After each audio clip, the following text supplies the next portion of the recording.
Hey, hey, hey, hey, what's up? All my true funk soldiers, club funketeers around the world. This is your host of Funk from the Front Seat, number 9 right here, come to you from the funk universe that I live in. Check this out, man. Smash that like button for Funk from the Front Seat, and please subscribe. We're on every Saturday, 12 p.m. Eastern Standard Time, 9 a.m. West Coast time. Don't forget, man, Funk from the Front Seat, 9 on the Grind TV. Smash that like button and please subscribe, man. We need it all to come together. Peace, love, and harmony, y'all. You know, it's however you feel, but you just have to fit it between that space, that little space that you got, which is one. You know? One. You know? One. And then you would try to fit your different notes, but you felt in between it like, you know, and that's the funk. You know? You know? And you can change that. You know, and that's the funk. And you can change that.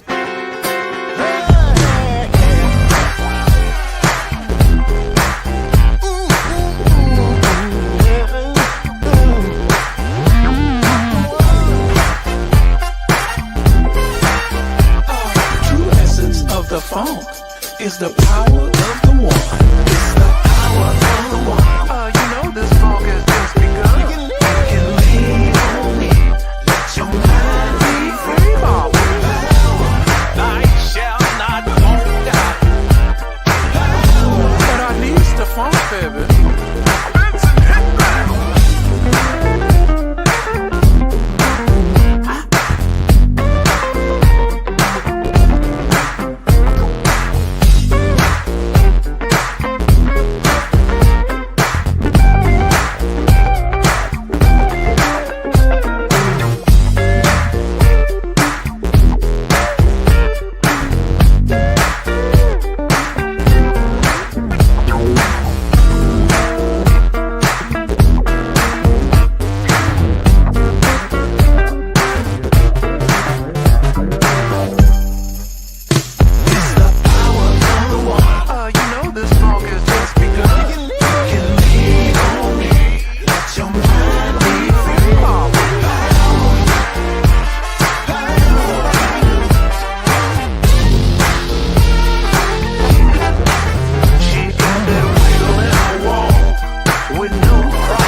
What's up? What's up? What's up? What's up? All my true funk soldiers, club funketeers around the world. Yeah, man. Man, today, oh my goodness, we got like an amazing human being. You know, this gentleman, I met him through another funk sister and brother of mine, Cindy and David, and I want to send, you know, some shouts out of love and peace and harmony to them. But this brother and I, you know, Mr. Joe Peer, he's an actor, he's an activist. I consider him, you know, my friend now. He's on the West Coast. He got up early for us. Don't forget, you know, people that get up on the West Coast early for us, man, we got to really show them some love. So throughout the week, as we're running this show, you know, make sure you shout them out and hit them up. All the people that had birthdays, anniversaries, and any transitions, and, you know, my girl Dawn out there in Winston-Salem. I love you, boo. I hope you get better, feel better soon. I know you're going through some stuff, and I know David is going through some stuff, and we're just gonna send love out. Shout out to Tony Cam, the captain. Happy birthday, bro. I'll see you in 2 weeks when we go back on the road. So, my producer, Mr. Mark Lee, back there, keeping it funky, keeping it fast, always classy, never last, keeping it always on the blast for everybody out there, making sure that you guys have the correct technical information, because without him, I couldn't do any of this. And most of all you funky fans out there, from the East Coast to the West, from the North to the South, we're in our 6th year. So who would have thought?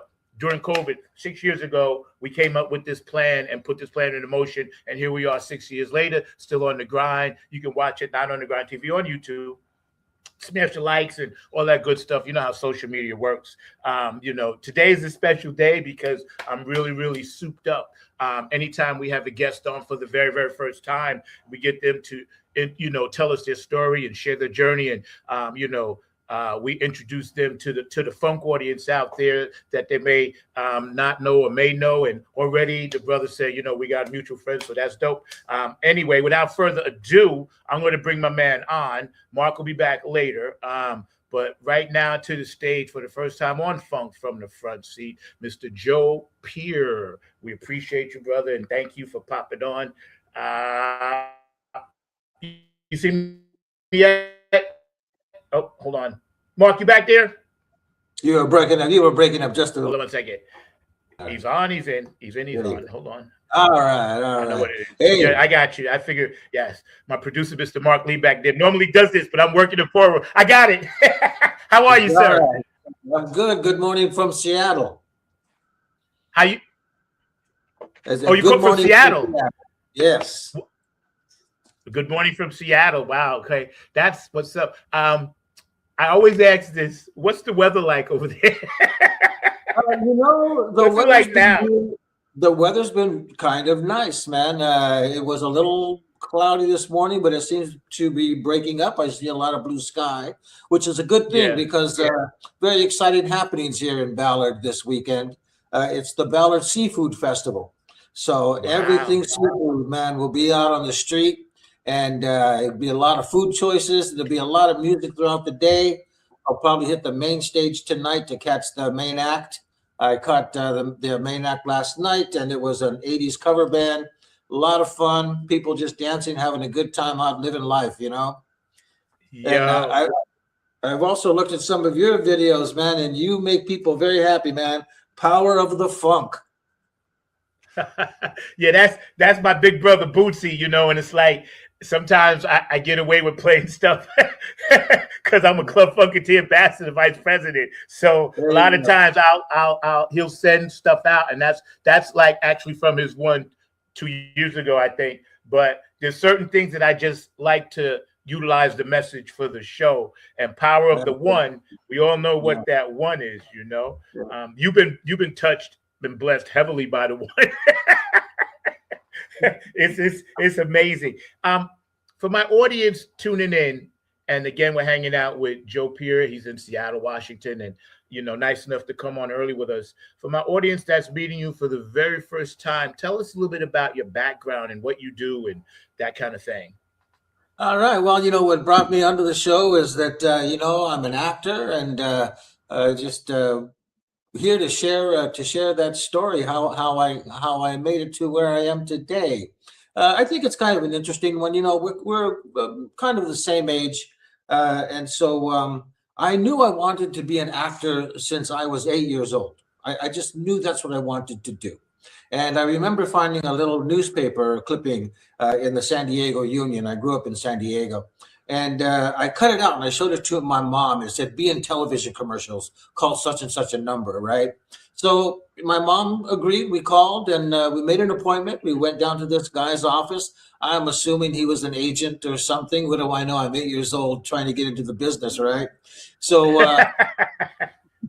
so we go down, we meet the guy, and he says, well, there's a $25 registration fee before we can get started.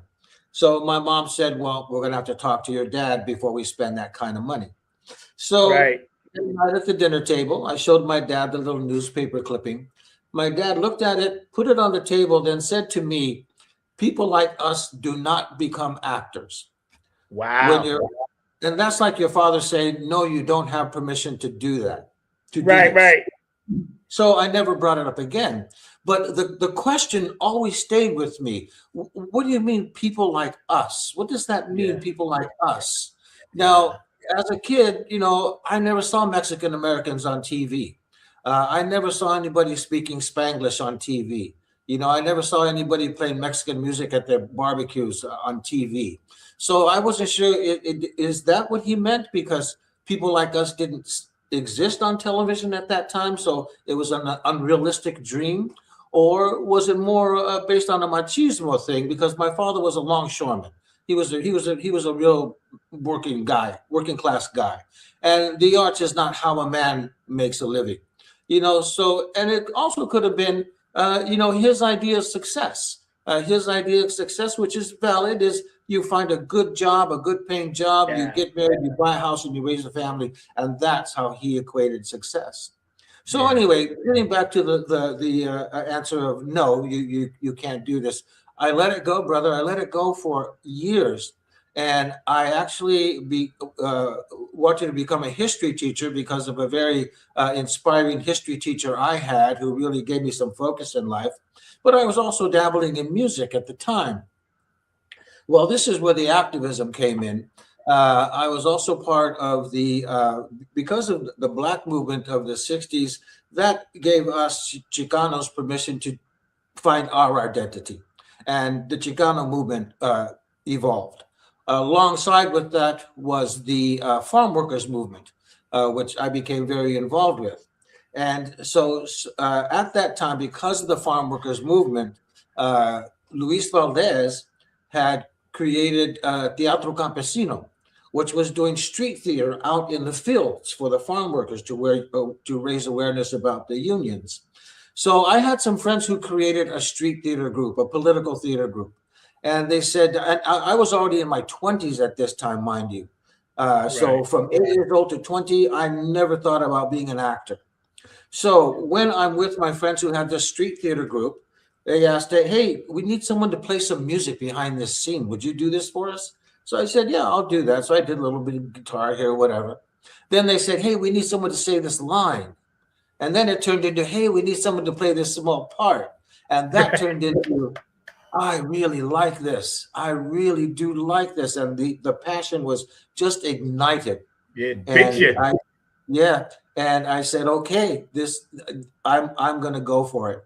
So I took an acting class at Long Beach City College. I graduated from high school in San Diego, moved to Long Beach, California, took an acting class at City College. My plan was to transfer to Long Beach State University because they had a good theater program. Well, some friends told me about a theater school in Los Angeles called the Inner City Cultural Center. And they said, they do some really incredible work. You should go up there and check it out. So I went up to see a show, and we had this conversation before. I could not believe all the people of color that I saw on stage, because this theater company was run by a gentleman by the name of C. Bernard Jackson. And Jack was Right. doing multicultural and diverse casting before there was even a name for it. And then I started seeing all these classes they were offering, and just the energy of the center itself. And so I just nixed Long Beach State altogether and went to inner city, because I was getting more attention there than I was in traditional schools, Yeah. And and then I got really lucky at inner city, because its artistic director, C. Bernard Jackson, he saw, I don't know what it was, but he must have seen something in me, because he became my mentor for 3 years straight. And I worked in every one of his plays. I went on tour with the production of Iago, which was an adaptation of Shakespeare's Othello that was written by Jack. And everything that I learned about the theater, I learned from him. Everything I learned about the craft of acting, I learned from him. And I carry those lessons with me today in every role that I play. So if it wouldn't have been for inner city, I'm not sure I would have had the kind of luck or attention paid to me as an individual if I would have stayed at a traditional university. This school was so specialized and so focused on creating theater for people of color that, man, it just became my home. And one of the most prominent folks that came out of there was a director by the name of George C. Wolfe, who is now Tony Award-winning Broadway director and writer. So a lot of people came out of inner city. It was a really rich environment, and I just grew so much as an artist. And like I say, it really, all those lessons are with me today. So I really love the craft of acting. It's something that I don't feel I ever have to stop doing. It's the one thing I've done, Zach, that I've never gotten bored with. Even though the situation is always the same, you land a role, you break it down, you get on set. That's all the same, but each experience is different because it's a different character, it's a different crew, it's a different cast. Even though you do start to mingle and work with people. I was reading. Good. Yeah, I was reading something from that bio, and everything that you said is so organically, like it was planned that way for you specifically. Whatever the universe's plan was for you, to have the opportunity to go get an education in one place, and he was like, "Nah, let me get in the street because I know that's where the funk is." You know what I'm saying? And I respect that, man, because whatever artistic thing people do in life, there's always people telling them they can't or they shouldn't. I was curious though. That's why you saw me writing down. If you see me look over, I wrote a question. What did your dad say? I gotta know. I gotta know. Yeah. My what did dad say? My dad came to see one play that I did in San Diego, and he said, "It's a lot different than TV, isn't it?" I said, "Yeah." And he says, "You really have to pay attention, don't you?" And I said, "Yeah, it's it's right there happening right in front of you." And he was very impressed with it. But where the acceptance came in was I eventually became a member of the Screen Actors Guild. And my father was a really proud member of the International Performers Union. And so when I got that union card and I went to visit him and I showed him the card, he said, "Wow, you're really serious about this, aren't you?" And that card legitimized it for him. That card made it real. And after that, he would always ask me, "Have you worked on anything interesting? Met anybody interesting lately?" So towards the end of his life, once I got that union card, it became a viable occupation for him.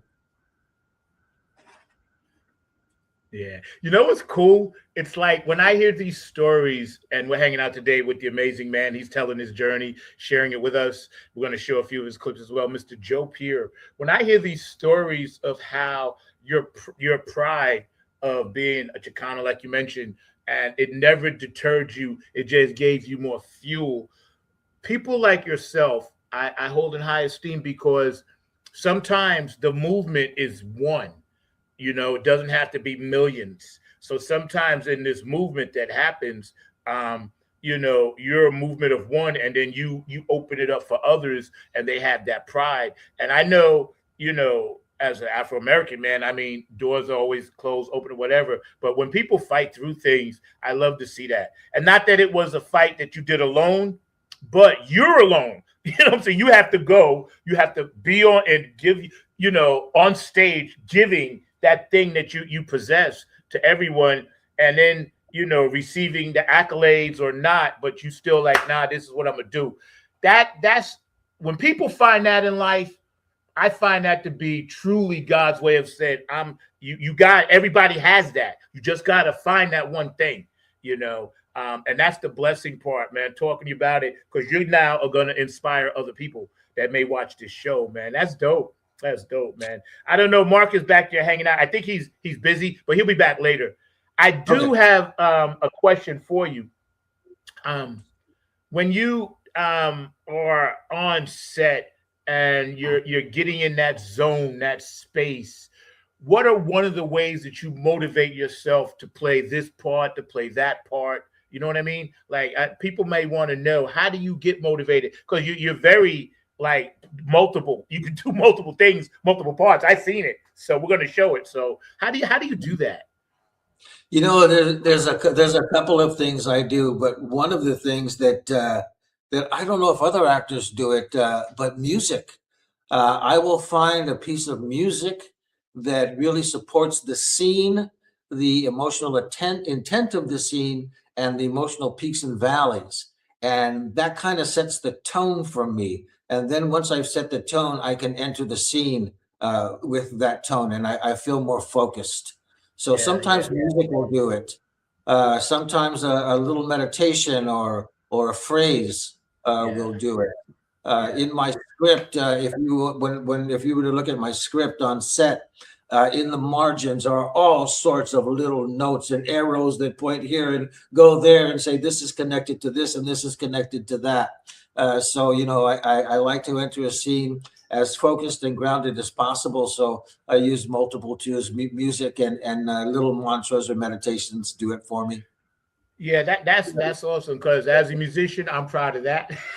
Because without us, you know what I'm saying, we've been there since the beginning. We've been, and I tell you, what's funny? Sometimes I'm watching an old crazy movie, The Knights and all this stuff, you know, back in the day, right? And I always sit there saying to myself, "Where am I?" And then sooner or later, you see the band over the corner. I'm like, "Yeah, that's me."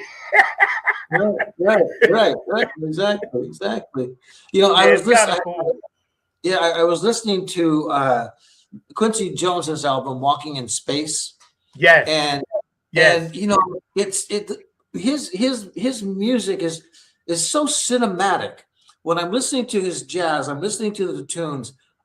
I'm seeing shots in my head. I'm seeing a camera moving through a neighborhood or something, because his music just creates these images for me, and so music is a very powerful thing for me.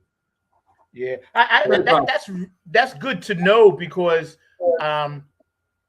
because a lot of times, you know, people see your work complete, but they don't know the hard work to get to that one point. Like my daughter, my oldest daughter, she was in a movie, right?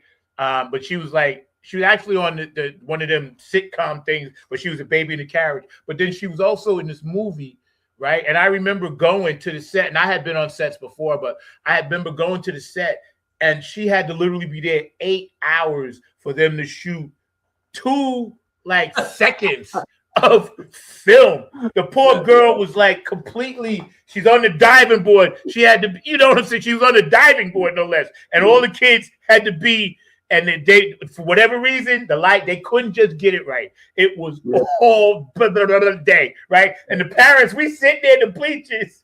We're like, can you get this shot? It was like 95 degrees in a swimming pool area. You know what I'm saying? And so it's already hot. And I remember thinking, acting is hard. It's a hurry up and wait environment. Yeah. It's a hurry up and wait environment. I'd like to get back to one thing you said about the hard work, and this is for all those aspiring artists out there, no matter what their discipline. I was talking with a friend at work the other day, and she said to me, "You live a really diverse life." And I said, "Yeah, I do. I was just about to go down to Southern California and do a play, and I was telling them about that. And I've had some commercials running here in Washington that everyone has been seeing." And she says to me, "You live a really diverse life." I said, "Yeah, you know, I feel very lucky." And she says, "Yeah, but I'm sure it's hard work." And I said, "You know, thank you for saying that, because it doesn't just happen. It does take a lot of hard work. You're laying a foundation for the future. Every role you play, every gig you play, you're planting a seed for the future. Everything you do is planting a seed for the future." Yeah. It's funny. And see, I've always been a movie buff. Like I still have DVDs. I still got VCRs. You know what I'm saying? Sometimes I just want to see something the way I bought it. It takes me back to that time. But there's so many ways now to get access to everything, right? And I wanted to ask you, and maybe we can get this on the other side, we can think about it. With all of the social media access to everything, right? I know as an artist, I think Joe froze. Are you still there, bro? Okay, you're frozen. Yeah. Yeah, you can go out and come back. I'll be here. Want me to go out and come back? Yeah, go out and Okay. come back because it happens on Seattle stuff sometimes. Don't worry, I'll be right here. I won't even ask the question, but I know what it is. Mark, pop it.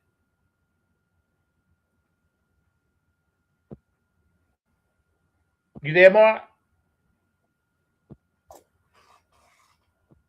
Oh, I got you muted. Hold on. I muted you on my side. Okay, we got Joe back. We good. All right, here we are.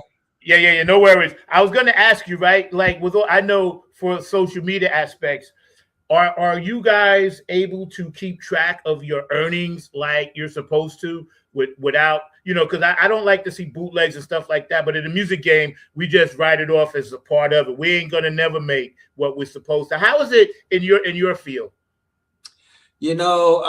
It's changed everything in terms of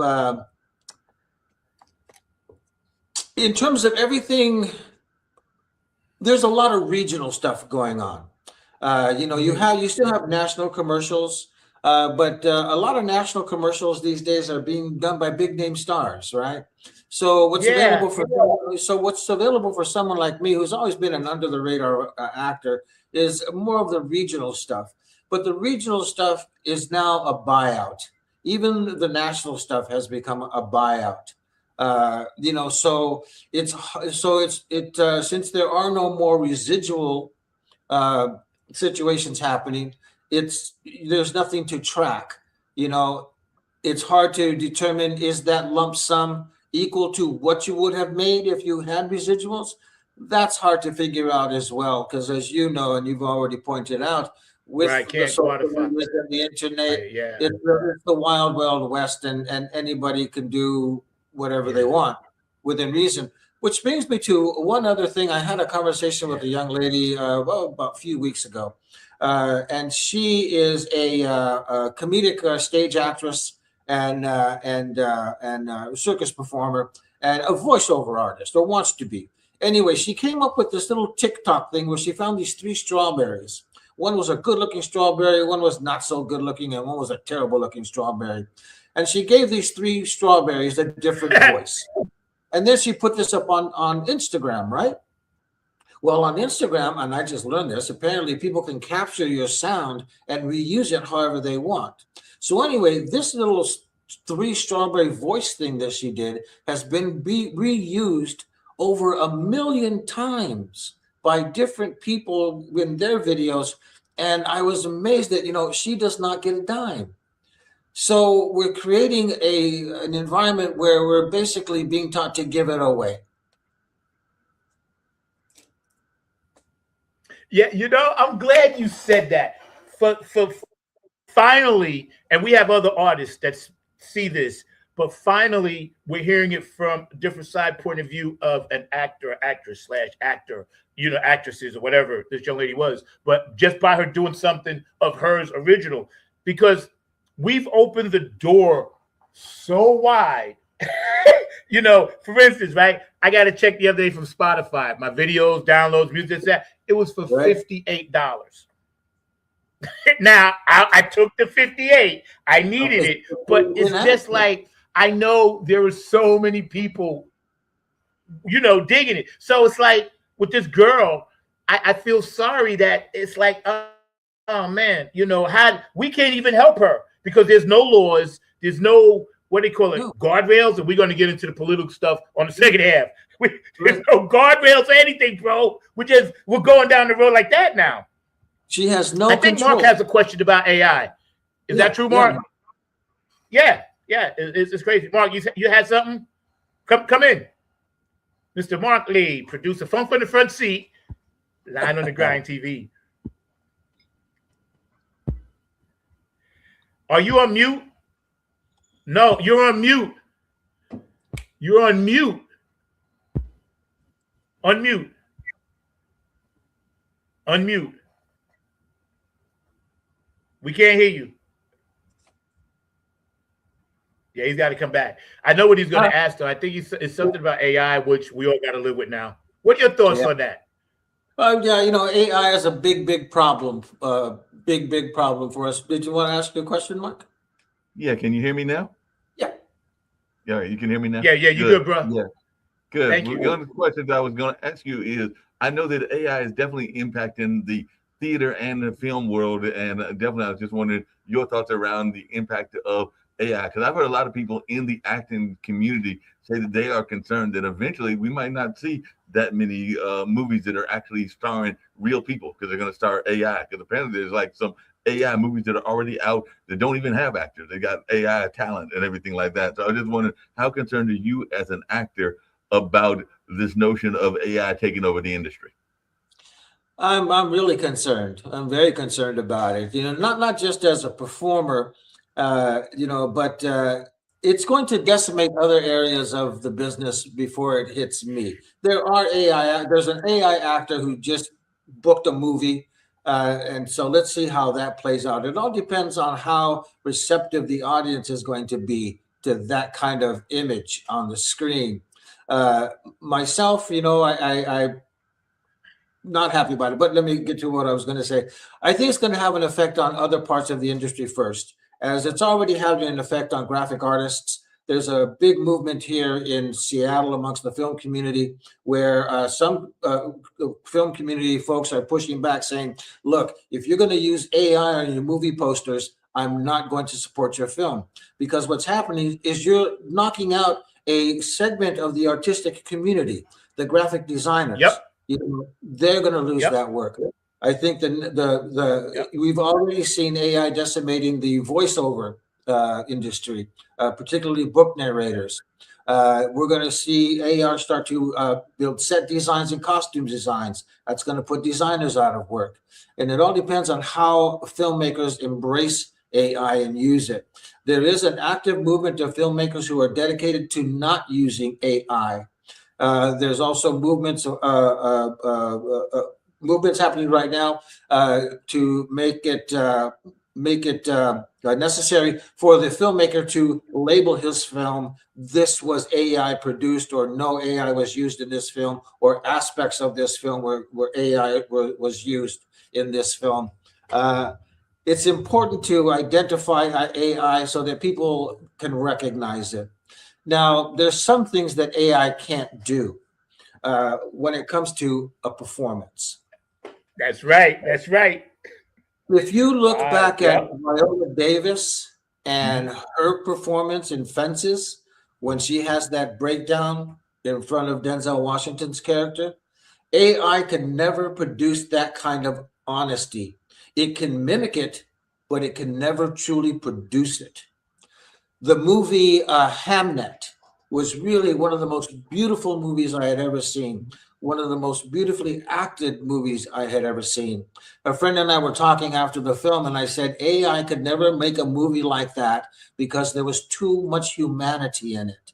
And I Mm. think this is where we really need to put in where the safeguards are. Use the technology to enhance your film if that's what's necessary to tell your story, but don't forget the humanity. Don't let it do everything. Right. So Mark, that's I'd like to piggyback on that. yeah. Yeah. That was beautifully said. But before I forget the thought, I didn't mean to cut you off, but I have to say this. What you just said is what we was talking about in the van coming back from our festival. And the only reason why I'm tying into music is because it's creeping into our stuff too a lot, right? And we use it as a tool. But getting back to what you do, I said to myself, well, one thing AI can never do is give you smell and sense of touch because it's 2-3 dimensional. Whereas you can look at certain characters in a movie, if they're grimy, you can smell it, depending upon the actor or actress, right? And Denzel, one of my favorites, of course. Robert De Niro, love him, and Angela Bassett. But when you look at our senses, 5 senses, and the other ones that we use, AI can't really tap into that. Like it can't, it'll cry, but you ain't feeling the tears. Mm-mm. You ain't tasting the salt. And live, what you do, brother, on stage, that's always going to be there. That's why, anybody that's doing any live thing, keep doing that because AI will never be able to do that. Never be able to do that. That's all I was going to say. Yeah, I know one other question for you, Joe, because we have a very active community theater community here in North Carolina, where I'm based at, and where Zach is currently based and lives for several years and everything like that. I know there's an active community in Seattle, an active community even in New York City. So how important is community theater to you and everything like that? I know that's separate from AI, but I just am fascinated by community theater, and I have friends in the community theater space. Yeah, well, it's where we live, right? If When I became an actor, I finally found my home. I finally found my people. I they wanted.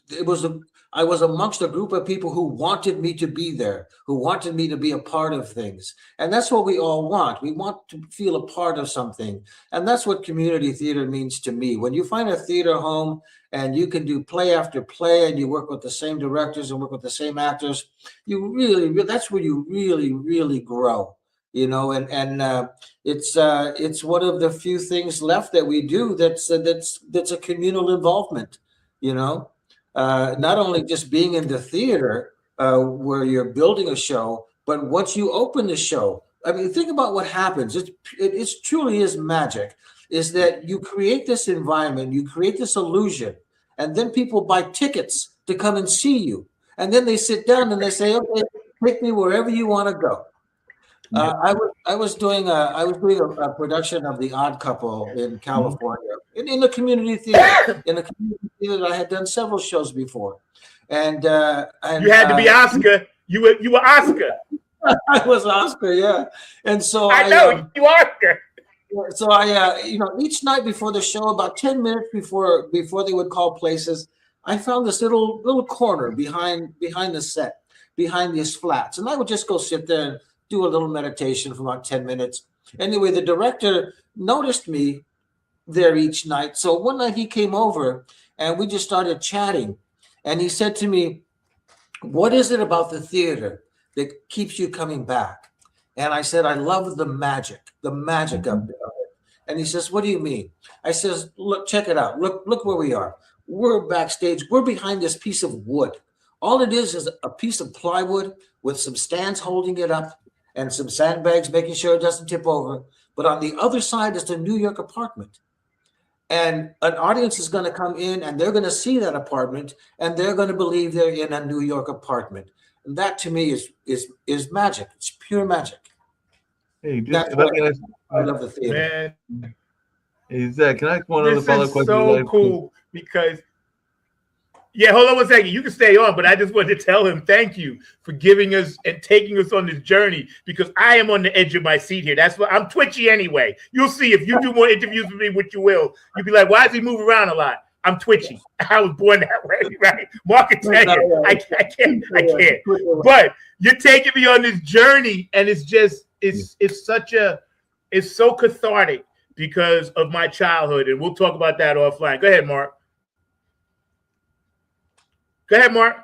Now, my follow-up question is that one of the things that I love, one of the things I love about community theater and everything like that is, can you hear me, Joe? Yeah.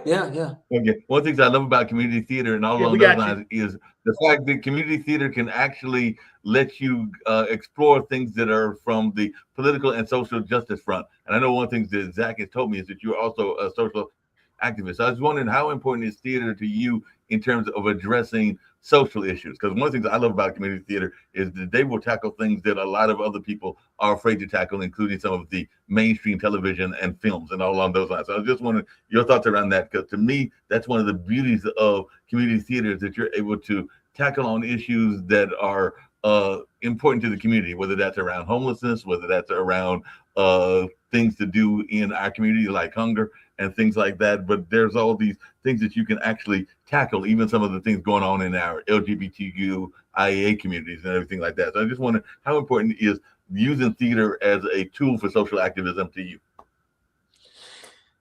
It's extremely important, and it's probably one of the lines of defense, pure lines of defense that we still have. My whole theater background was based on activist theater and being at the Inner City Cultural Center and pushing the boundaries of theater that they were doing there. And also, one of the other lessons that C. Bernard Jackson taught me, he said, if we're going to spend this much time working on something, let's have something to say. You know, there's nothing wrong with entertainment. There's nothing wrong with popcorn movies. There's nothing wrong with, fluff. That's fine. We all need escapism. But the theater, I believe that it's a responsibility of artists to push our society forward. And we push our society forward by holding up a mirror to our society, showing it the bumps, the bruises, and the light as well. But that is, I believe, that is my role as an artist, is to teach, enlighten, and move things forward. And if I can do that through activism, I'll definitely use theater, music, whatever, to spread that message. Yeah. That's so like spiritually grounded, and that's why, your success is going to continue to be what it is, what it always was, and what it will be, to help other people. Because being spiritually grounded like that in this day and age, and still being able to give like you give and spend time on shows like mine, that's special. We cherish that. I want to show some of your videos, but first I'm gonna do a few shorts from people I got to shout out, P-Funk Radio. So y'all hang tight. We're hanging with, our funk family now, Mr. Joe Peer, actor, activist, writer, director, and all that good stuff. Spreading peace, love, and harmony. My producer, Mr. Mark Lee. So y'all hang tough. We're just going to chill for a hot second and acknowledge P-Funk Radio, JTRP, Gabe Gonzalez, Robin Circler P, Larry Funkster Jones, and also anybody else that's on P-Funk Radio, Philly Phil, get on Funk Buzz, Kenny Green. All you guys that play our music, we dig you. Thank you so much. Bootsy and Patty Collins, of course. I know we got something coming up with the Club Funketeers, so, I'll be getting in touch with you real soon. Patty, I'm on for a couple of weeks. Although I go back out next week, but then I'll be back. HJ Entertainment, Tony Cameron, the Funk All-Stars, Napier Funk Army 2.0, Oak City Music Collective, and also Incredible Talent. Thank you. Afterglow 92416, Q&A Entertainment. Thank you. Brooke Clagett, thank you. Patricia Dioria, Curtis Wilcox, and Georgia Funkovici, thank you for always doing the beautiful artwork and always helping out Funk from the front seat. Dr. Brookenstein, hope you're feeling better. Thank you so much for taking care of the websites and all that good stuff. DJ Cocolino, DJ Elizabetta, and also, DJ Monica in Switzerland, thank you for running our music. It's so dope, and we appreciate you, how you be housing it, and David Webb, of course, thank you for keeping us in the Funk Hall of Fame in Dayton, Ohio. Brand new building. You guys got to check that out, because I'm going to make a trek up there at the end of August and bring some nappy head gear up there, to hang out with all the greats, which is like incredible honor. And then Mark Lee, my producer, and also today our special guest, Joe Peer. So we're going to show something, one of your clips, if that's okay with you, sir. Please, yes. Oh, y'all hear me? Yeah, that's fine. Yeah, please. You good? You good? Okay. Yeah. Okay. Yeah. Yeah. Hold on one second. This one is about 2 minutes long. Now, actually, I'm going to show the one that's a minute long first. So you guys check this out. You're going to love this. Boom. Here he is.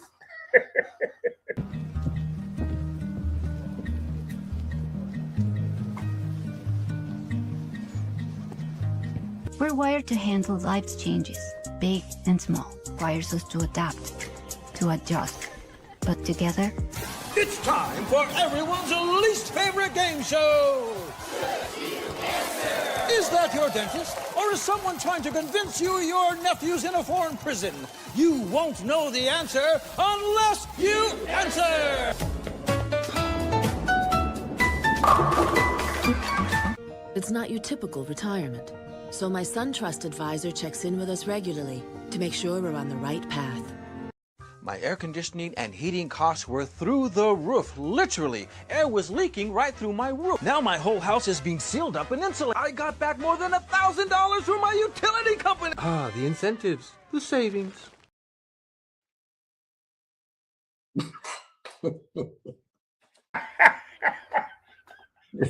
Yo, I love the bowling one. I saw that last night. You were bowling. I'm like, no, that's so dope. That one made me actor. I'm already laughing because just all your little things. Yeah, that Nintendo one made me a real hero amongst my great. Now, I was laughing at the shit you answer, but also laughing at the one that had to deal with you Yo, running the it's air funny. conditioner. I'm trying to tell you. Yeah, insulation never looked so appealing, did it? Exactly. Right. Yeah, a lot of fun, a lot of fun. Yeah. Now, just for my audience to know, I'm sorry. Did you write or direct any of those? No. I was hired for each one of those to play a role. Yeah. You hear me? No. Yeah. I can hear you. Can you hear me? Yeah, we hear you. Okay. Yeah. No, Right, I did not okay. write or direct any of those. No. Yeah, we got you. I just want to make sure. I know we're on. Okay, cool. And I know sometimes West Coast we get this slight delay, especially up in Seattle. But Sir Knows we call him will never stop this funk. We're going to show this next one, right? This is about 2 minutes. My audience is going to love this. We're hanging out with actor, activist, writer, producer, comedian, and all around good human being, man, Mr. Joe Peer. This is just the first of many times. He's going to be a regular now. I'm already inviting you back into the pool because this is great.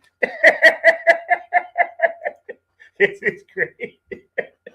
George, is that you here now? Why? No time for that. What are you doing here?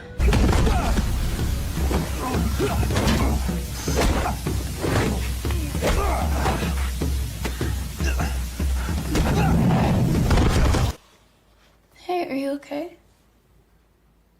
Yeah. Just out of breath from my walk. What are you working on? Where's Grandma? Her dementia got pretty bad last year, so I had to put her in a place that could help. We can visit if you like. I want to make things right. If I can.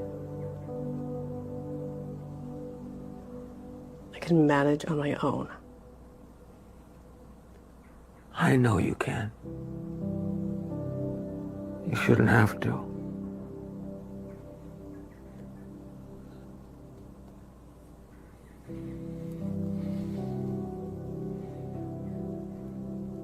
I'm really sorry you had to.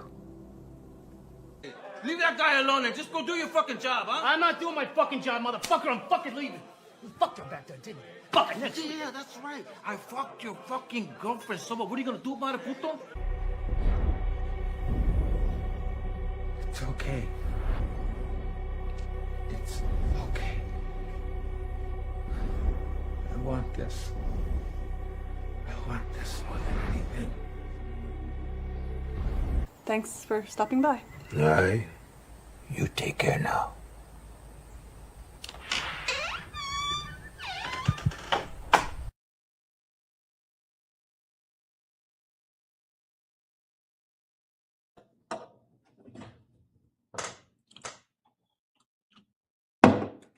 Bravo.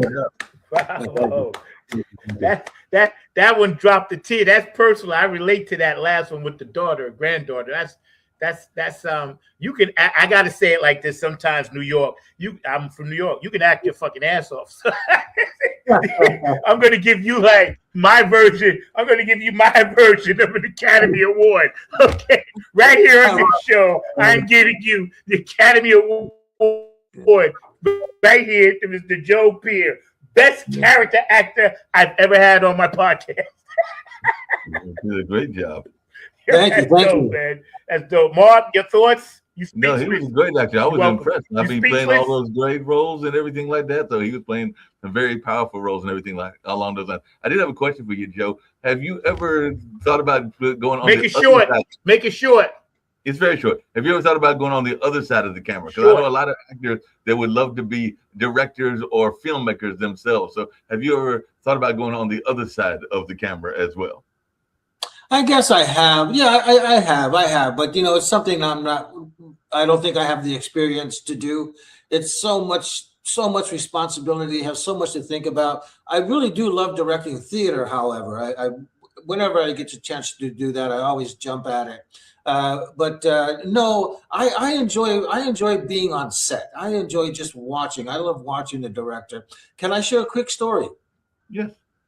Sure, sure, sure. We got about 15 minutes, but go ahead. You, as long as you want to stay, we good. Go ahead.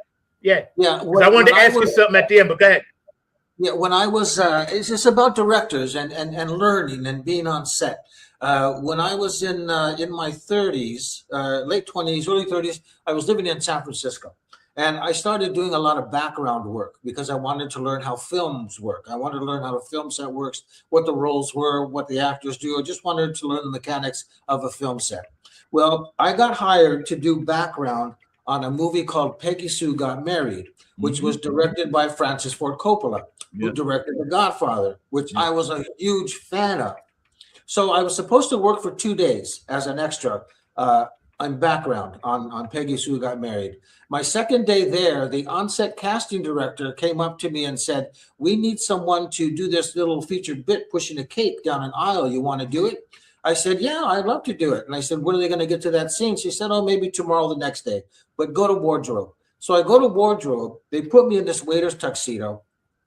They did not get to that scene for 8 days, guys, for 8 days. So for 8 days, I planted myself behind Coppola and I just watched him make his movie. And because I was in wardrobe, no one ever asked me to leave. And it was the best film class you could ever ask for. Man, I pinch myself to this day because of how lucky I was to experience. I remember that movie too. Peggy Sue Got Married. I remember that. Yeah, when Kathleen Turner gets chosen the homecoming queen, this waiter guy brings this cake down an aisle, and that's me pushing the cake. But man, what a film! I got to go back and watch it now. Yeah, what a film! I hate to pivot, but and that's amazing. I hate to pivot, but I want to make sure I get you out of here on time. I did have one kind of social aspect of this conversation I wanted to ask you about. But first, I wanted to just let my audience know, look on the bottom of the screen, you can follow this brother, Joe Peer. He's an amazing human being. Follow his website, go on, check it out, and follow some of the films that he's done and some of the things he's doing now. He's spreading peace, love, and harmony through his gift. And he was nice enough to share his gift today with us, kind enough to come on with myself and Mark and share it with you guys. And don't forget, smash that like button. Please subscribe. You never know who we're going to have, what you're going to see on Funk from the Front Seat. And you're going to be back again. So I'll just start this conversation because we all know that our situation in this country is dire. We cover it and mask it by the things we do in the arts. We give them that to relieve some of the tension and pressure. But do you think or feel that we can kind of finally put the racial tension aside? Because I know artistically you're doing it, musically we're doing it, a lot of us are doing it, but do you feel it's really taking hold on the people it needs to? You know what I mean? Oh boy, such a big question right now. It reminds me of a conversation I had on July 4th at a barbecue, July 4th barbecue. And the discussion turned to Democrats and messaging. What was the messaging that didn't work last time? And what's preventing the message from getting out right now? And one of the things we came up with is that someone said, well, the press has to hold, let's just say Trump, accountable. When he says something we know is a lie, call him on it. And, we talked about that for a little bit. And there's two reasons why it won't happen. The main reason is corporate media. They're protecting their dollars and their investments. Two, the journalists have to be careful in a sense, because if they push too hard, they'll get eliminated from the press pool altogether and then lose all access. So where should the messaging come for our communities? It should, for all communities, let's say, this messaging now has to come from the politicians. when Trump calls all of us communists because we're progressive thinkers, if the media is not going to say, well, do you have any proof of that? The Democratic politicians, when they go on these news programs, they need to say, we are not communist. No matter how many times that's ridiculous. we are not communist. This is what social democrat really means. This is the definition of communism. This is the definition of oligarchy. Push back on, let the Democratic candidates should be pushing back on the media. They should take up the mantle because the media is not going to do it. So what's going to bring our community together to solve all this is going to be messaging. It's I don't know. It's so hard to figure out what went wrong last time. Yeah. And thank you for answering that so eloquently. Yeah, I'd like to hear your thoughts quick, if you don't mind. And I agree because again, I tried to gear my last two songs I put out towards, one is United We Stand and one is Grid Go Down, to try to give like some forewarning to people, like, you can see this coming. Like, I'm old enough to know. I'm 68. Grew up in New York. I lived in Virginia for 10 years. Now I lived here for 10 years. So I've lived in other states. I grew up in New York. I'm old enough to know the cycle when I see it. The power of the one has given me like longevity, So when I see this, I'm like, we're in a place now that people like that are like, hey, you do you, you do you. It even makes us uncomfortable. I'm a heterosexual male. I got 2 daughters. I have a son in Georgia. My kids are fine. My 2 daughters are biracial. I was married to a Scottish, white woman. So all of that other stuff in New York, we like, nah, leave all that stuff alone, right? Mm-hmm. And then around the country now, today, I've been to marches. I've been to protests. I see so many young people of all races, creeds, colors, transgenders, whatever, out here fighting this good fight. And I'm behind them 100%. That's where I stand when you ask me. I'm behind them 100%. And the way I have to do it is through music. So I wrote a song called United We Stand. I wrote a song called Grid Go Down. What you going to do when the grid... So I'm trying spiritual purpose. I have a song called Revolution. So I'm trying to give it the way any musical artist would.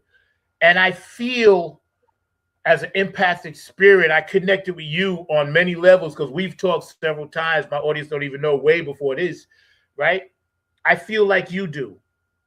Keep going, keep encouraging, planting seeds to young people. I recently applied for a grant to teach funk school down here, right? It's not much, but I'm going to try. So I'm hope give me good positive for that. I just got the email. They're checking it out, this, that, and the third. And it was actually through someone that Mark Lee knew, And, so I'm trying to do these little things, plant a seed here, there, and then maybe. So I don't know, but it's weird, man, right now, bro. Oh, it really is. And you brought up something really important, Zach. You brought up something really important is that, it can feel overwhelming and we can feel isolated and we are kind of forced into our little isolated bubbles. But I'm reminded of 2 things, and I'm going to paraphrase here, but I think it was Alice Walker who said, if we each bring our little stone of activism and add it to the pile, we'll eventually have a mountain. And it was Lily Tomlin who a long time ago said this: we're all alone in this together. Really. This is why I meet with my protest group every Saturday here in Ballard, the Ballard Defenders of Democracy.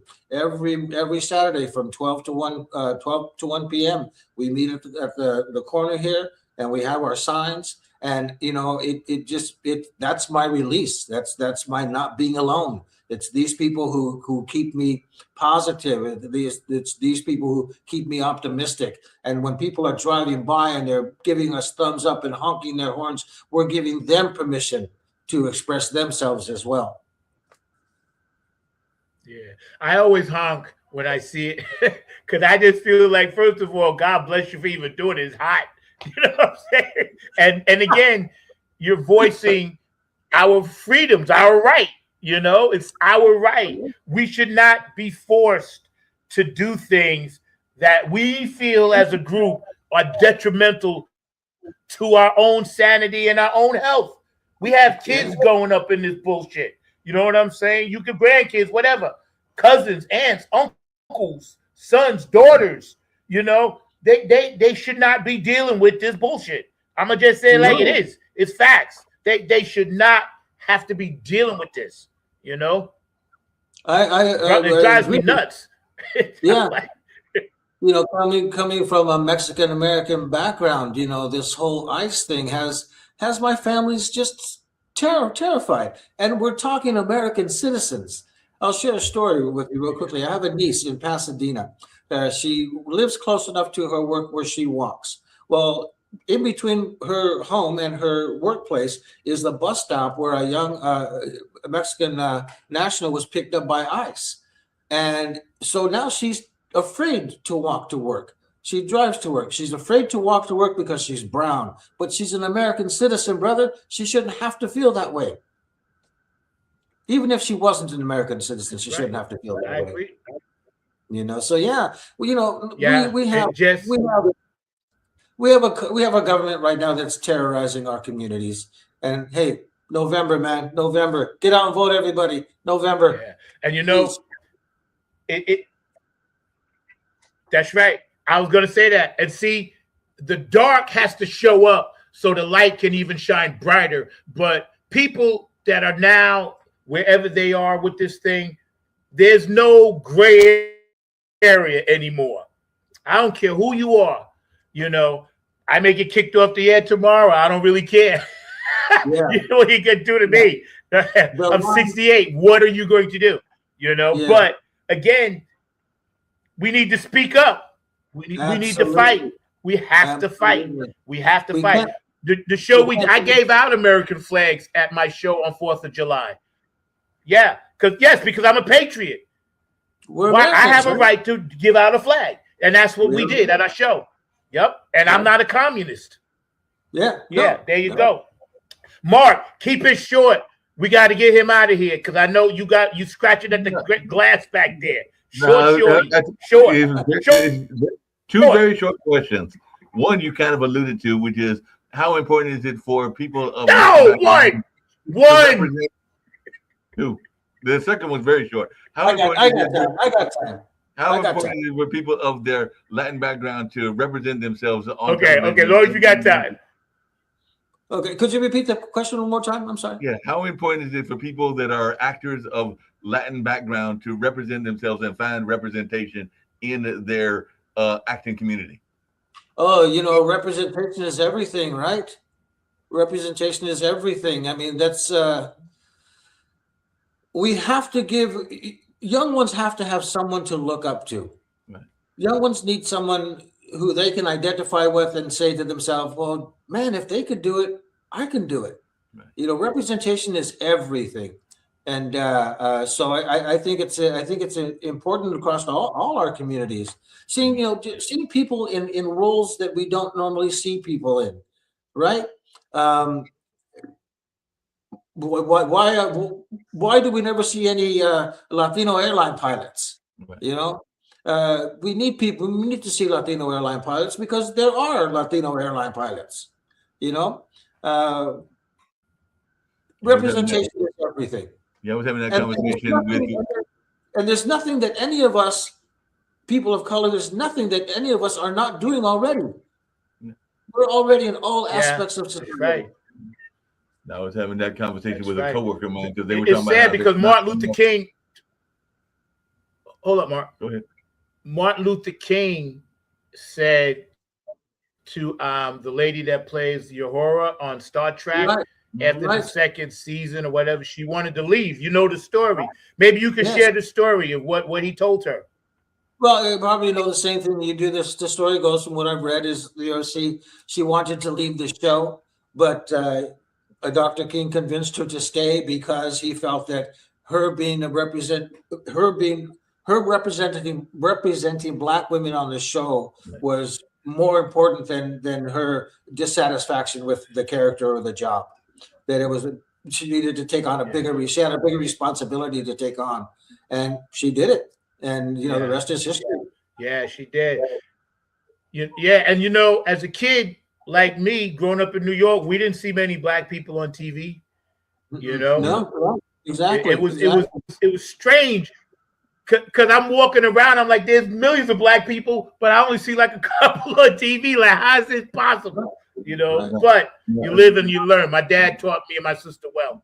He taught Exactly us. that You know, point. he showed us. That's why I asked the question, because we were talking at one of my coworkers about the need for having more representation with fantasy, because there's not a lot of black fantasy characters. We see blacks in sci-fi, but not a lot in the fantasy world. So there was a talk about the need for more authors and even participation in the fantasy category and all along those lines. So that was a conversation I was having with a coworker. Now, my other very light question, because I used to watch soap operas back in the day. I used to watch Dynasty. I used to watch Dallas. I used to watch a number of them. And I saw that you had a small role on one of those soap operas. So I wanted to know, what was it like working on Falcon's Crest? Because I'm not gonna lie, I actually watched some of those shows back in the day and everything like that, growing up in the 80s and going to college in the 80s and everything like that. So what was it like working on Falcon's Crest?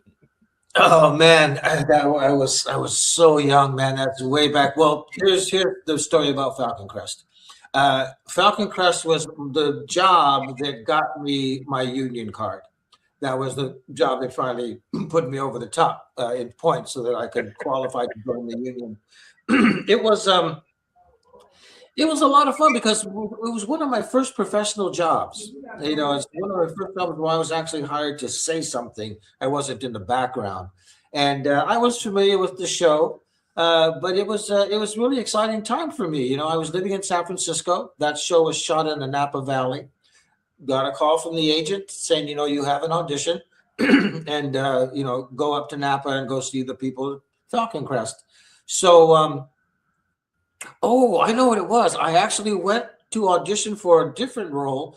I went up and I auditioned, and as I was leaving, the casting director said, before you go, we're not going to use you in this episode, but we liked what you did, so we'll be in touch. I said, okay, great, that's fine. You know, thank you for the opportunity. Never gave it a second thought. Well, 2 days later, it happened to be a Wednesday. My agent calls and says, you're booked to work on Falcon Crest. I said, I have an audition. She says, no, you have the job.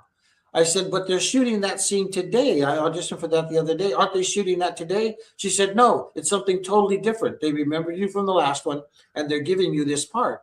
So I didn't even have to audition for the second role. And, you know, I got on set. I got to meet Robert Foxworth, and it was a great time. It was really, it was a real coup for me. And it was a real proud moment because I felt like I had finally become a professional actor. Wow, that's Mark. Real quick, I'm going to tease you. Yeah, and I got something for you too, Joe. But hold up, but Mark, I have to tease you because you said in the '80s you watched all those shows, right? Now, Joe, I'm gonna show you the contrast between the good Mark Angel and the devil me. In the '80s, I got hired from 1980 to 1990, so I watched any of that. I watched the reruns. So good for you, Mark. No. Kudos, because you was definitely a good boy. In the 80s, oh my God, I don't even remember. I don't remember that. I just woke up and it was the 90s. I was in my 20s. Yo, I was in my 20s, bro. Take me back. Please, can I go back?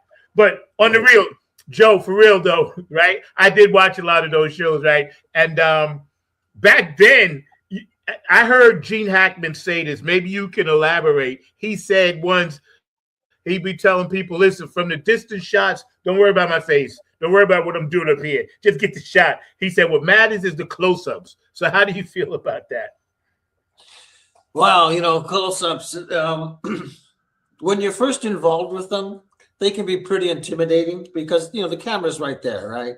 And you got to pretend it's not there. But once you do it after a while, you know, you kind of get used to it. But then there's another thing that happens for me as a performer, and Mark, it probably happens for your friends in the theater as well, and maybe even yourself, is that I show up so prepared that once I'm locked into the scene and the director yells action, everything else disappears. the crew is not there, the camera's not there. The only thing that's in my focus is the other actor and the lines that I have to say to them, because you're so in the moment. So that all kind of disappears. And I before each take, I do make myself aware of where the camera is, so that I make sure I'm in focus and I'm in the right sideline. But once I've established that and the lines start, everything disappears. I don't even see it anymore. I'm just in that moment, whatever that character is living at that time. Yeah. I love to see close-ups of actors when they change their facial expressions for certain lines. And I think to myself, wow, they must have worked on that 1,000 times just to get that right. You know what I'm saying? That right little twinkle or that expression, or like when you move your head a certain way. Like, who's the actor? He always talks like this. He was an NYPD. What's that guy's name? With the red hair, David something. Yeah, right. Remember him? Right. What was his name? Anyway, he developed every line he did. He had his head like this, and I was like, man, what a gimmick! Yeah. Well, if I could get back to theater, Mark, for a little bit,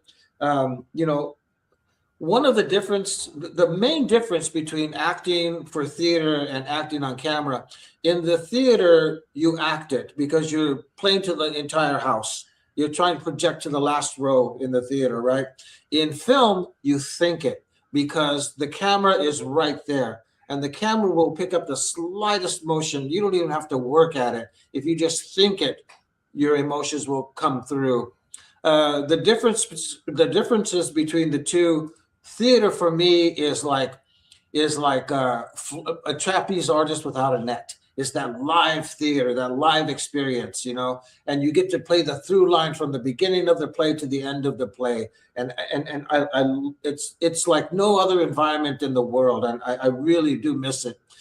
What I do like about film is that I like the technical aspects of it. I see it as a dance. I see it as a dance between actor, technology, lights, and camera, especially if you're moving. Actors are moving, cameras are moving. It's like a little choreographed ballet, and I love being a part of that machine, that wheel in the machine, that one wheel in that machine that makes it all work, or that in film, you can really work on a scene. Somebody says something that just triggers something in you that makes you feel something different, and the director says, hey, I like that direction, let's explore, let's work on that for a little while, explore that direction, and you can really fine-tune and just get things really, really, really nice. They're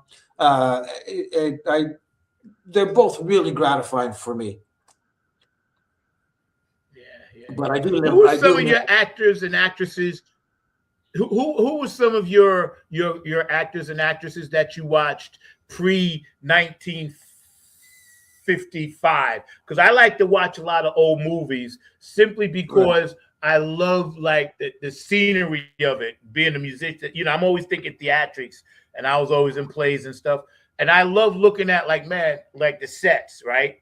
Who were some of your go-tos back then? And I know it was Jack because we didn't really see our people doing it, but I used to always love to see like Betty Davis when she was younger, people like that, you know what I mean? Who were some of your people that you dug back then? Well, it's just another story, about how we evolve.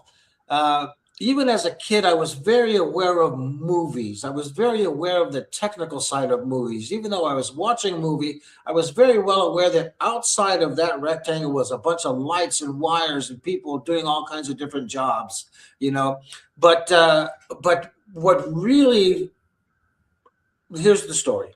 I told you my father was a longshoreman. He worked on the waterfront. Mm-hmm. Well, one afternoon, and this is before I found the newspaper article about being in television commercials. Anyway, my father decided he was going to take us all to the drive-in one night. So we go to the drive-in and we go see the movie On the Waterfront with Marlon Brando. So first of all, here's a movie about a world I know about because my father was a longshoreman. I had been to the waterfront. I knew what it smelled like. I knew what it looked like. I knew what it was like to be around the guys who worked there. And I said to myself, wow, I could be in a movie like that. because I finally saw a movie about a world I knew something about. But then Marlon Brando's performance just mesmerized me.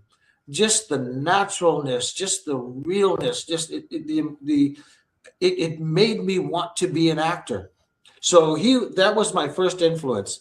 But growing up as a kid, all of the movie stars of the time, who made movies that I really liked. I like the fantasy movies like Journey to the Center of the Earth, 20,000 Leagues Under the Sea, anything science fiction, So whatever people were putting out, I was eating it up, James Bond movies. I was first in line for any James Bond movie when I was a kid, Oh, man. Same. But in terms of I used to love. Remember. Oh no, go ahead. Oh no, I was just saying one other thing. And every so often you'd run into an actor who was like you. For example, Anthony Quinn in the movie Viva Zapata. Anthony Quinn is from Mexico, and he played a Mexican in that movie. And I said, wow, he's Mexican. I could be him, that kind of thing. So, I was always looking for some sort of validation, sort of validation that would give me permission to be an actor. Yeah, it's funny because my older nieces, my older nieces used to always take me and nephews to movies, and I remember the first time I saw Sidney Poitier in the movie about like down south or something. He said they call me Mr. Tibbs, right? I was like, oh my God. They let him be like the lead guy, Yeah. And so, again, I'm about your age, whatever. I couldn't believe it, and it gave the Black community a sense of pride. And no matter to this day, if you ask someone my age who was one of theirs, they'd be like, oh no, Sidney. I'm saying Sidney Poitier. And of course, Harry Belafonte and Lena Horne. They had kind of gotten through, James Earl Jones as well, when he did The Great White Hope, I remember I didn't see it, but I heard my mother talk about it. Oh, you've never seen the movie? You've never seen The Great White Hope? Oh man, put it at the top of your list. I've never seen it. I heard people talk about it. I gotta watch it because it scares me. I love James Earl Jones, and I'm not talking to Star Wars. I'm talking the other guy. I'm glad you brought those actors up. I grew up in a very mixed neighborhood. It was working class Blacks, Mexicans, whites, Filipinos, Asians, and I remember Sidney Poitier in Lilies of the Field and The Asphalt Jungle, and I said, wow, who is that guy? He's got such dignity, and he was just such a pleasure to watch. And then in The Heat of the Night, where he has that scene where he slaps the rich white man, whoa, man, that just changed movies forever. And that was an incredible moment. Yeah, I just watched Lilies of the Field last month. I had to go back. I couldn't believe it. I had to, because you see stuff on Turner Classics. I was like, all right, let me watch it. And I was like, oh, Lilies of the Field, just, hey, man, that stuff, oh, my God. And then coming to dinner. Yeah, it's amazing, man. Fantasy in your line of business, that's why I can understand why you say, I'm not going to stop doing this. Why would you? Why would you? It's like, oh. No matter how old you are, there'll always be a role for you. They kind of diminish as you get older, but there'll be a role for you. It just takes time to come. Yeah. We've had a blast today. We're going to bring you back. When can you come back with us? When can you come back? Hey, you let me know when you have time and we'll schedule it. I can come back next month. Yeah, because I periodically you're going to have to come on because and my guy down in Texas, George DeFuncavinci, what's up, bro? He does like a lot of my artwork and stuff. That brother right there is deep into the funk, but we do have fans that watch. They'll come on, they'll pop on and off or whatever, go back and watch. But I got to hear these stories because I know you got millions and we want to hear them all. We all have stories, brother. We all have stories. We're artists. We want to hear them all, bro. I'm going to give you the full screen for a minute, and then I'm going to come back and sign off. But I'm going to give you the full screen so you can just like talk to the people and kind of give them what you want to give them before we get out of here. All right, bro? All right. I'll think about that real quick. Yeah. Well, I guess all I have to say is that it's a real pleasure being here to talk with Zach and be out here in front of all of you. All I know what to say. Keep up the good fight. Keep making good trouble. There's a lot at stake. So if you're an artist out there, create your art, have something to say. And if you're a concerned citizen, November, get out and vote. Please vote, vote, vote. It's really important. I think that kind of sums it up because, again, we're just scratching the surface with our special guest today, actor, activist, writer, director, Joe Peer from Seattle, taking the time to be with us, man. And for everybody out there, please follow this brother. He's an amazing human being, as you've seen on the show. We laugh and see now I gotta have you on just to make me laugh, couple. Anytime, my friend. Anytime. I need to laugh, bro. Yeah. You're so cool. You're mad cool, man. You're my brother now. Thank you, brother. Life, bro. For life, man. For life, man. Mr. Mark Lee, on behalf of him, I'm going to sign off. So listen, everybody have a safe, healthy, happy Saturday. And I'll see you guys next week. We're going to come back and, do it again. Funk from the front seat right here at 9 on the Grind TV, man. Y'all take it easy. Peace.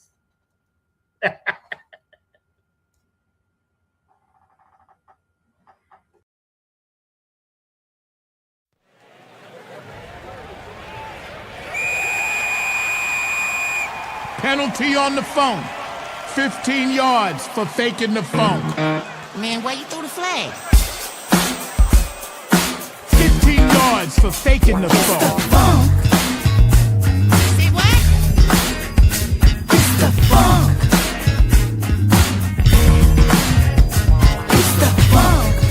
Chromacon, variants. It's the funk.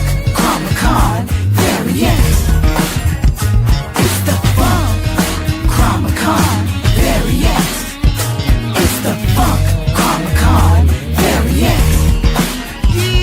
Better switch your deadbeat back to the two-pump jump and hang your head, cause I'm throwing out this flag on the phone. You better switch your deadbeat back to the two-pump jump and hang your head, cause I'm throwing out this flag on the phone. There's a penalty if you don't shake that ass. We're gonna put you on blast, brother.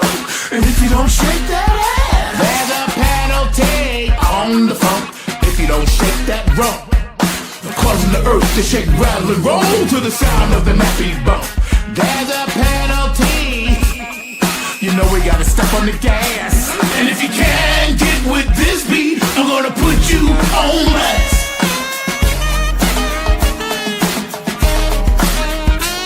And if you can't get with this beat, I'm gonna put you on blast. Yo, what's this fun Chromacon thing you talking about? I don't know, man. That's a whole other thing.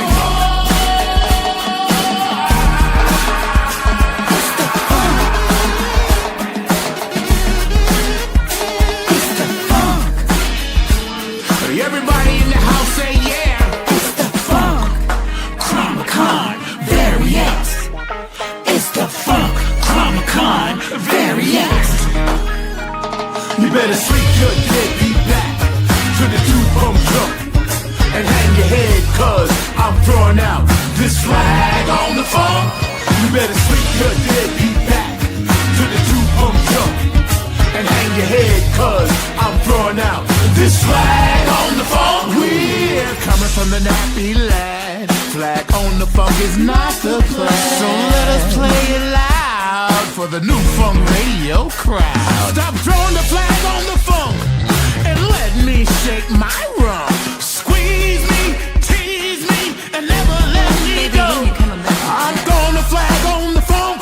That's a nappy funk coming show.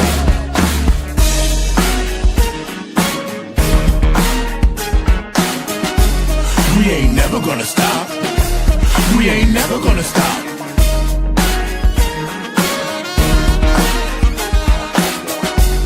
We ain't never gonna stop. We ain't never gonna stop.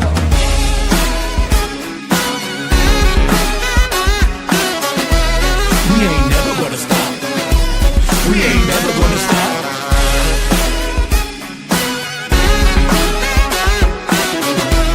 We ain't never gonna stop. We ain't never gonna stop. You better sweep your deadbeat back to the two-home drum and hang your head, cause I'm throwing out this flag on the funk. You better sweep your deadbeat back to the two-home drum and hang your head, cause I'm throwing out this flag on the funk.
It's the Funk Chromacon variant. Yeah, man, we had a great time today hanging out. Don't forget, please subscribe, smash that like button, and y'all stay safe. Our guest today was Mr. Joe Peer, actor, activist, director, writer, brother, so righteous, man, and we're going to have him back again. We'll see you next week. I got a few surprises for you. I could be bringing on some of the Funk All-Stars, and we might get into how we did our little, our tour and how we did our little thing over there up in the mountains up in New York, but we'll see. We'll see what's happening. I'll see y'all next week. Peace. Keep it funky, y'all. You know how we roll. To honor my girl, Lisa Love, keep it funky, y'all. I see you, LL. Love you, sweetie.